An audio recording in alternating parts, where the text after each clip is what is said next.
De quoi êtes-vous reconnaissant dans la vie ? Pour ma famille, pour ma santé. Je suis reconnaissante pour l'opportunité d'étudier et d'apprendre toujours plus sur ce qui me passionne. Je suis reconnaissante pour toutes les choses que le Seigneur me donne, comme l'air et le soleil tous les jours. Pour mon mari et une jolie maison et ma chouette famille. Je suis vraiment reconnaissante pour mon salut. J'ai une nouvelle vie bien loin de celle que j'avais avant. Je suis reconnaissante pour mon travail, car c'est un travail que j'aime et qui me fait sentir accomplie.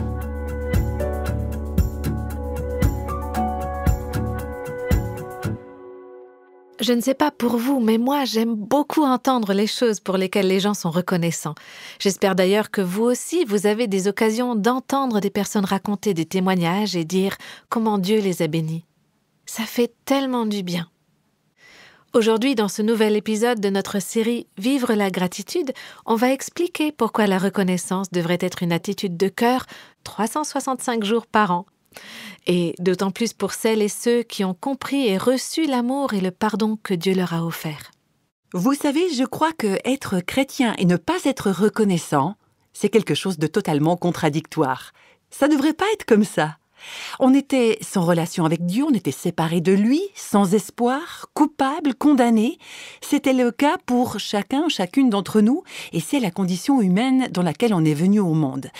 Mais dans sa grande miséricorde et dans sa grâce, Dieu a jugé bon de nous sauver, de nous racheter, de nous libérer du péché, d'envoyer Jésus et son Saint-Esprit, de nous donner sa parole, son corps, de faire partie de son peuple avec l'espoir et la promesse de la vie éternelle. Avec tout ça, comment c'est possible de ne pas être reconnaissant ? Vous vous souvenez des 3 mots qui pourraient en quelque sorte résumer l'Évangile ? Culpabilité, grâce, gratitude.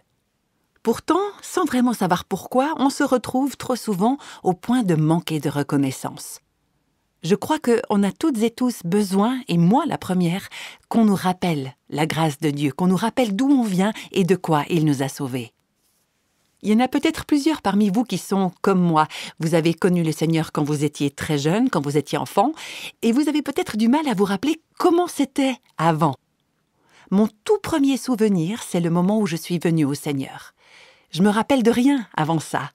Alors oui, parfois on oublie où on était sans Dieu. Et on oublie de quoi il nous a libérés. Rien que l'idée qu'il veuille nous sauver, c'est quelque chose qui nous dépasse. Mon père, c'était pas quelqu'un de très émotif, mais quand il nous parlait du moment où Dieu l'avait appelé et comment il l'avait sauvé, alors qu'il était un jeune homme rebelle, il avait la vingtaine, c'était le vendredi 13 octobre 1950, il était toujours au bord des larmes. Parce que son émerveillement était resté intact. Il n'en revenait pas que Dieu ait posé les yeux sur lui. Moi non plus, j'ai pas envie de m'arrêter de m'émerveiller. Et je crois que garder cette attitude d'émerveillement par rapport à notre propre salut, c'est un des moyens de garder un cœur reconnaissant. Avoir un cœur reconnaissant, ça permet de préserver l'émerveillement. Au cours des podcasts précédents, on a vu ensemble ce que ça veut dire vivre la gratitude, ce que c'est que la gratitude et pourquoi c'est tellement important de dire merci. On a vu aussi les bonnes raisons d'être reconnaissant et comment savoir si on a un cœur reconnaissant ou un cœur ingrat. Et la dernière fois, on a parlé des différentes façons de remercier et de rendre grâce. Par exemple, exprimer notre reconnaissance à Dieu à haute voix. Parce que très souvent, on garde la reconnaissance au niveau de nos pensées sans l'exprimer. On a parlé aussi du fait de remercier le Seigneur en musique, avec des chants, de le remercier dans nos prières, comme l'apôtre Paul l'a souvent fait, c'est en tout cas ce qu'on peut découvrir dans les épîtres du Nouveau Testament, et puis aussi de rendre grâce à Dieu, autant en privé qu'en public. C'est vrai que parmi nous, certaines personnes sont plus à l'aise en privé, mais c'est une bonne chose aussi de remercier Dieu au sein d'un petit groupe, par exemple, ou d'une réunion avec pas mal de personnes, et de se rappeler les uns aux autres combien Dieu est bon. Je me souviens d'un jour de Thanksgiving, la fête de la reconnaissance aux États-Unis. Le soir avant, on avait vécu un moment spécial, une célébration pour exprimer notre gratitude à Dieu. C'était l'occasion de partager un témoignage sur la fidélité et la bonté de Dieu durant toute l'année écoulée et de raconter ce qu'il avait fait pour nous. Et tour à tour, des hommes, des femmes, des personnes plus âgées, des plus jeunes, des personnes qui étaient nouvelles dans la foi et d'autres qui connaissaient le Seigneur depuis des années déjà, tous ces gens se sont succédés au micro pour simplement partager leurs témoignages et dire ce que Dieu avait fait dans leur vie et autour d'eux. Ça m'a tellement encouragée d'écouter les témoignages de toutes ces personnes, avec des chemins de vie uniques, avec leur vécu personnel. Tous rendaient grâce au Seigneur à l'unisson. J'avais le cœur plein de gratitude en voyant ces gens qui étaient prêts à s'approcher d'un micro pour dire « Dieu a été bon, je le remercie ». Aujourd'hui, on ne va pas parler uniquement du comment on peut remercier Dieu, mais plutôt du quand. Quand est-ce qu'on devrait rendre grâce? Quand remercier le Seigneur? Eh bien, à tout moment, en tout cas c'est la première réponse qui me vient à l'esprit, on devrait rendre grâce à Dieu tout le temps. Et c'est ce qu'on va voir ensemble. Mais il y a aussi des moments particuliers où on peut spécialement lui rendre grâce. Et je vais en citer quelques-uns de ces moments.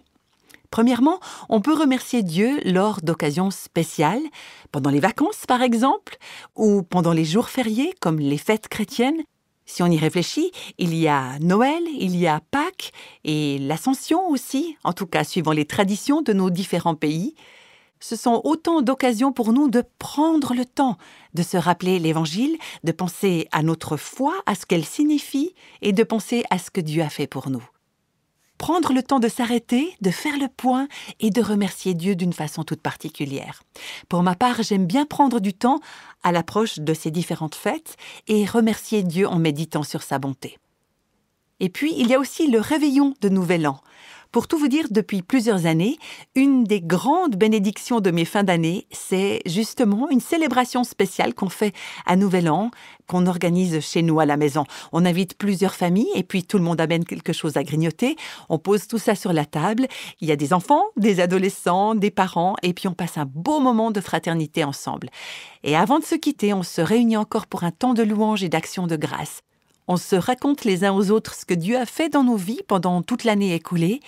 On parle de sa bonté, on lit sa parole, on le loue et on prie aussi pour la nouvelle année qui s'ouvre devant nous. On loue le Seigneur pour la miséricorde dont il a fait preuve pour nous pendant l'année écoulée et puis on le remercie déjà pour sa fidélité dans l'année qui viendra.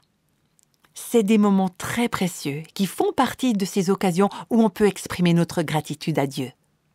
Dans l'Ancien Testament, on voit que les Juifs avaient aussi leur propre fête.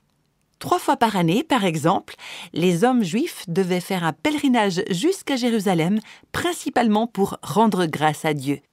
Et puis, il y avait aussi le début et la fin des récoltes.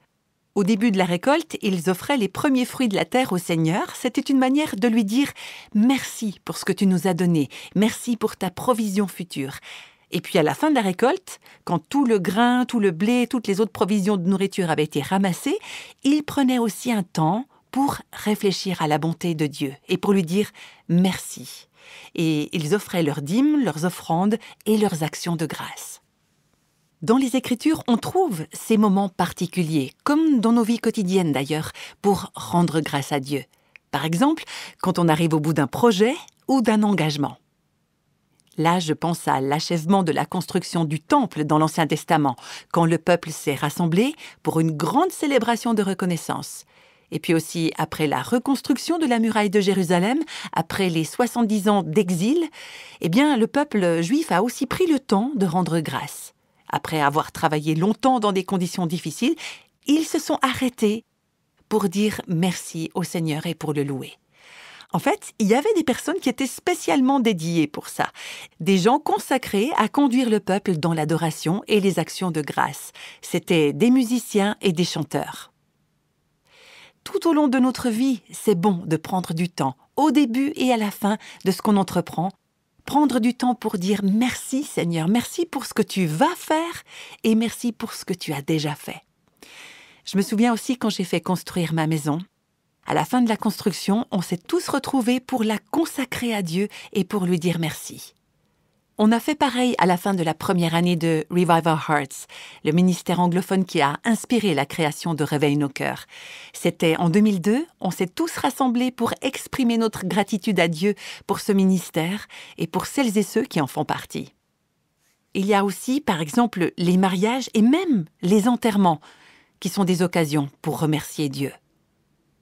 Quand mon père est décédé, on s'est tous retrouvés pour célébrer sa vie, pour remercier Dieu de nous avoir donné cet homme qui a été un bon père, un bon mari, un excellent ami.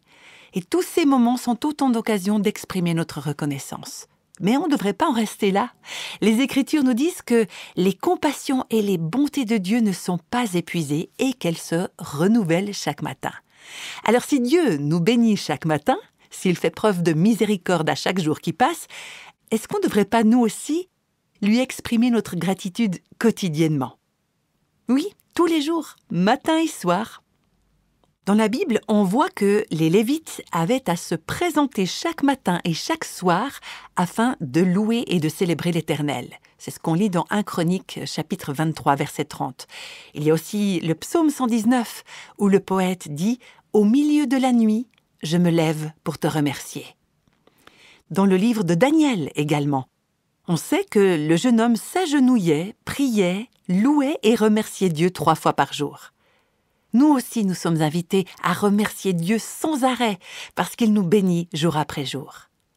La lettre aux Éphésiens, chapitre 5, aussi nous dit de rendre gloire continuellement. Et puis, au premier chapitre de la première lettre aux Thessaloniciens, l'apôtre Paul dit que les croyants rendaient continuellement grâce à Dieu pour leurs frères et sœurs dans la foi. Dans Hébreux, chapitre 13, verset 15, « Par lui, offrons sans cesse à Dieu un sacrifice de louange, c'est-à-dire le fruit de lèvres qui confesse son nom. » Et encore dans le psaume 34, au premier verset, « Je bénirai l'Éternel en tout temps, sa louange sera toujours dans ma bouche. » Alors ça ne veut pas dire que tout ira toujours bien pour nous, d'un point de vue humain. Ça ne veut pas dire que les circonstances de la vie correspondront totalement à nos désirs ou qu'elles seront toujours faciles. Mais comme le dit le psalmiste, « Je bénirai l'Éternel à tout moment. Sa louange sera continuellement dans ma bouche. » Et vous savez quoi? C'est pas juste pour la vie qu'on vit actuellement. Regardez ce qu'il est dit au psaume 30, verset 12. « Éternel, mon Dieu, je te louerai à jamais. » C'est ce qu'on va faire éternellement. Remercier, adorer, louer, honorer celui qui a déversé une grâce incroyable dans nos vies. Alors oui, même si c'est bon d'être reconnaissant lors de certains événements et qu'on peut en profiter pour prendre le temps de remercier Dieu, la gratitude devrait être un style de vie. Jour après jour, matin, midi et soir, autrement dit à tout moment, rendre continuellement grâce au Seigneur. Il y a une célèbre journaliste américaine du XXe siècle qui s'appelait Ann Landers et qui avait publié dans sa chronique une liste qu'elle avait reçue et qui répertoriait de façon originale des sujets de reconnaissance. Voilà ce qui figurait sur cette liste. Soyons reconnaissants d'avoir des vêtements qui nous servent peut-être un peu trop, parce que ça veut dire qu'on a assez à manger. Soyons reconnaissants d'avoir du rangement et du ménage à faire après avoir reçu du monde, parce que ça veut dire qu'on a passé des moments avec des gens qui nous sont chers. Soyons reconnaissants de payer des impôts, parce que ça veut dire qu'on a un emploi. Soyons reconnaissants de devoir tondre la pelouse et d'avoir à faire l'entretien des lieux, parce que ça veut dire qu'on a une maison. Soyons reconnaissants d'avoir des factures de chauffage, parce que ça veut dire qu'on a de quoi se chauffer. Et soyons reconnaissants de faire la lessive, parce que ça veut dire qu'on a des vêtements à se mettre sur le dos. Soyons reconnaissants de pouvoir utiliser la place de parking qui est à l'opposé de l'entrée du magasin, parce que ça signifie qu'on peut marcher. Soyons reconnaissants pour la dame qui chante faux derrière nous à l'église, parce que ça veut dire qu'on peut entendre. Soyons reconnaissants quand les gens se plaignent du gouvernement, parce que ça veut dire qu'on a encore la liberté d'expression. Et soyons reconnaissants pour la sonnerie du réveil tôt le matin, parce que ça veut dire qu'on est en vie. C'est vrai que quand on voit les choses comme ça, on se rend compte qu'il y a énormément de raisons d'être reconnaissant. On a vu aussi ensemble que la gratitude est la réponse adéquate de nos cœurs envers la grâce que Dieu fait abonder dans nos vies. C'est la bonne nouvelle de Christ. Vous vous souvenez des 3 mots « culpabilité, grâce et gratitude ».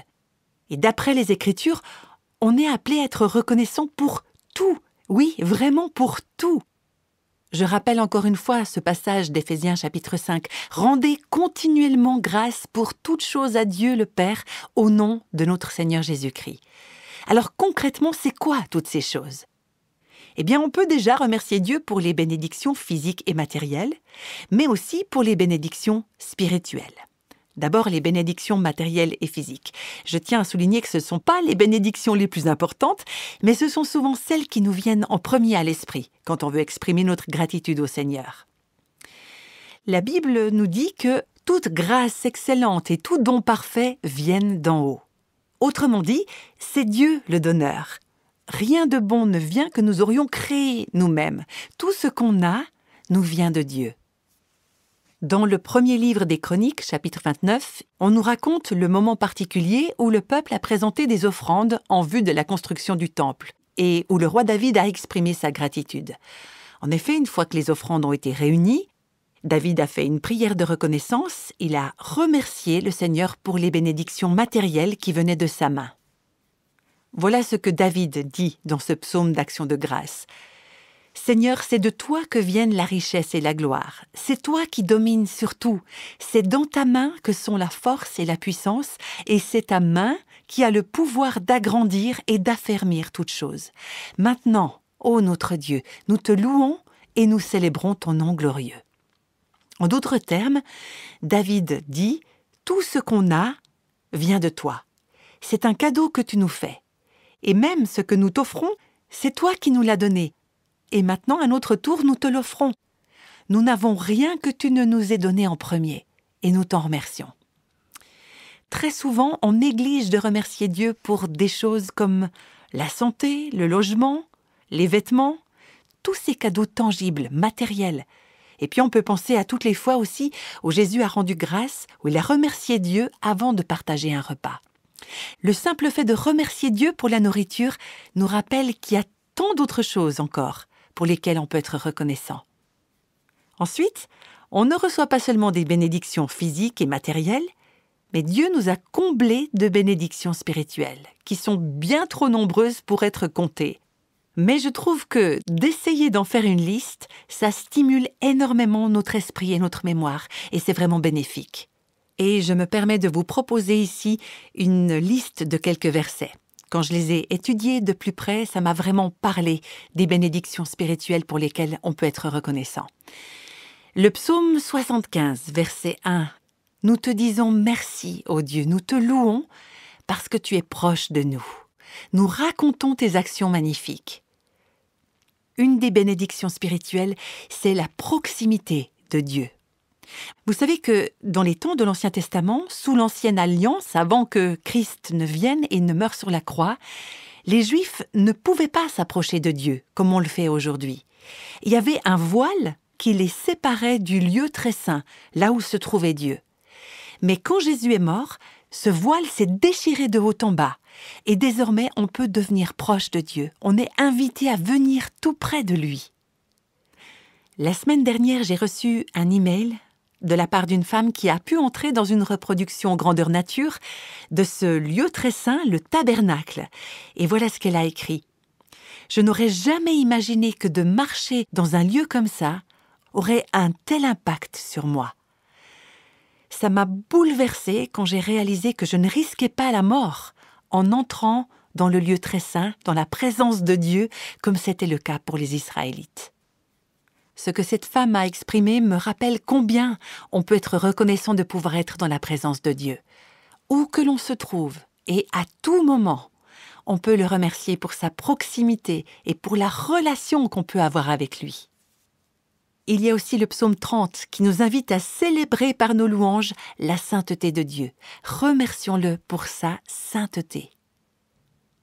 Et puis dans Ésaïe, chapitre 12, il est question aussi de remercier Dieu pour sa miséricorde. « Je te loue, ô Éternel, parce que tu as été irrité contre moi, ta colère s'est apaisée et tu m'as consolé. » Remercions-le pour sa miséricorde. L'apôtre Paul nous dit, dans la deuxième lettre aux Corinthiens, chapitre 9, que nous devons remercier Dieu pour Jésus lui-même. Grâce soit rendue à Dieu pour son don incomparable. Là aussi, est-ce que ce n'est pas largement suffisant pour nous garder reconnaissants pour toujours ? Et il y a encore tant d'autres bénédictions spirituelles qui viennent avec Christ. Dans la lettre aux Colossiens, chapitre 1, « Rendez grâce au Père qui vous a rendu capable d'avoir part à l'héritage de ceux qui appartiennent à Dieu, dans le royaume de la lumière, qui nous a délivrés de la puissance des ténèbres et qui nous a transportés dans le royaume du Fils de son amour, en qui nous avons la rédemption et la rémission des péchés. C'est une quantité énorme de bénédictions que nous avons en Christ. Alors disons-lui notre reconnaissance pour son salut, pour son pardon et pour toutes les bénédictions spirituelles.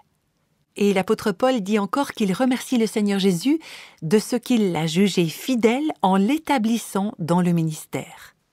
Autrement dit, il est reconnaissant d'avoir été appelé au ministère. Peut-être que vous vous dites « j'ai pas été appelé à un ministère, moi j'ai un travail tout à fait ordinaire ». Alors je ne sais pas quel genre de travail vous faites, mais je sais que Dieu nous a toutes et tous appelés à être ses serviteurs, ses sacrificateurs. On est tous appelés à le servir et à servir les autres. Et Paul nous dit que ça, c'est une bénédiction incroyable.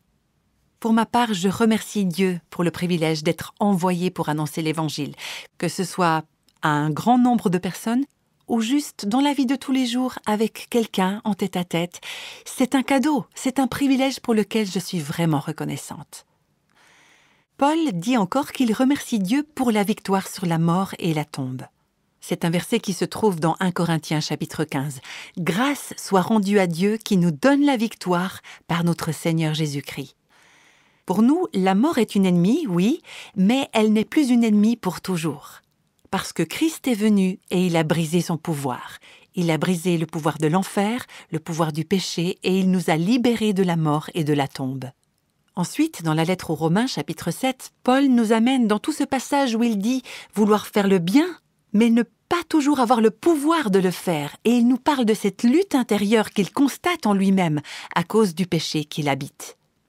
Et puis à la fin du passage, il termine en disant « Misérable que je suis, qui me délivrera du corps de cette mort ?» Et il ajoute tout de suite après « Grâce soit rendue à Dieu par Jésus-Christ notre Seigneur. Il n'y a donc maintenant aucune condamnation pour celles et ceux qui sont en Jésus-Christ. » En d'autres termes, il dit « Je remercie Dieu parce qu'au travers de Jésus, il m'a délivré du pouvoir et du contrôle du péché sur ma vie. » Ensuite, Paul remercie Dieu pour le triomphe de l'Évangile. « Grâce soit rendue à Dieu qui nous fait toujours triompher en Christ et qui répand par nous en tout lieu le parfum de sa connaissance. » Parfois, on peut croire que ce monde a le dessus sur Christ et sur son royaume. Mais la puissance de la mort ne pourra rien contre le royaume de Christ, contre son Église.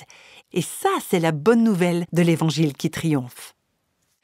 Dans le livre de l'Apocalypse, on lit que les anges et les 24 vieillards dans le ciel remerciaient Dieu pour le pouvoir et le règne de Christ. Au chapitre 11, verset 17, on lit « Nous te rendons grâce, Seigneur Dieu Tout-Puissant, qui est et qui était, car tu as saisi ta grande puissance et pris possession de ton règne. » On peut donc remercier Dieu pour sa domination et pour son règne éternel. Dieu règne aujourd'hui et pour toute l'éternité sur tous les rois, tous les présidents, toutes les principautés, les pouvoirs, les dirigeants de cette terre. Il règne sur tout ce qui est dans les cieux et sur la terre, et tout pouvoir en enfer est sous son autorité ultime. Il y a tant et tant de bénédictions spirituelles. Je remercie Dieu pour son Esprit Saint. Je le remercie pour la conviction des péchés. Je le remercie pour sa parole, pour son Église, pour le corps de Christ et pour ce que ça veut dire dans ma vie personnelle et pour le privilège de faire partie de ce corps. Oh oui, rendons à Dieu toute la reconnaissance qui lui est due. Dieu, notre Père, dans toute l'éternité, on n'aura pas assez de temps pour te remercier pour toutes ces bénédictions matérielles et spirituelles que nous avons reçues de ta main généreuse. Mais nos cœurs sont remplis de gratitude et nous ne pouvons que te dire merci, merci, merci. Amen. Au terme de ce podcast, nous vous rappelons que cette série « Vivre la gratitude » a été élaborée à partir du livre « Choisir la reconnaissance » de Nancy DeMoss-Wolgemuth. Vous pouvez retrouver les références de ce livre sur notre site réveilnoscoeurs.com. C'est là aussi que vous trouverez le défi de 30 jours « Cultiver la reconnaissance » que nous vous encourageons à relever. Savez-vous qu'une grande partie du Nouveau Testament a été écrite à partir de la gratitude ? Nous verrons pourquoi la prochaine fois, et ce sera déjà le dernier podcast de cette série. Je vous dis à tout bientôt. Tous les extraits de la Bible sont tirés de la version Louis II 1910. Réveille nos cœurs est le ministère francophone de Revive Our Hearts, initiative de Life Action Ministries avec Nancy DeMoss Wolgemuth. Avec les voix de Christine Raymond et Jeannette Kosman.